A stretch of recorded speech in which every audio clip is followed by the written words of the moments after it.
Hi everyone, my name is Risha. Today is the 1st of September 2024.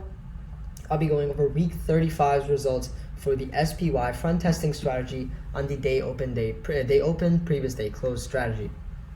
So the week started on the 26th of August, where we had a buy signal where we made a loss of $4,454.96 or 0.425%. Next, on the 27th, we would have had a sell signal where we would have made a loss of $3,868.83 or 0.371%.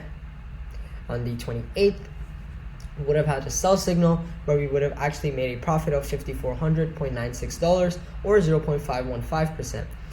On the 29th of August 2024, we would have had another buy signal which would have given us a loss of $3,661.28 or 0.351%. Finally, the last day of the week, we would have had a buy signal where we would have made a profit of $5,412.6 or 0.516%. Our cumulative portfolio return went from 5.394 at the end of last week to 5.279% at the end of this week. So it was a loss-making week.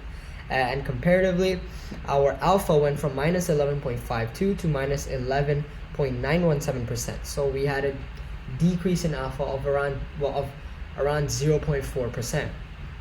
And that's all for this video. Thank you for watching. Enjoy, and I will see you in the next one.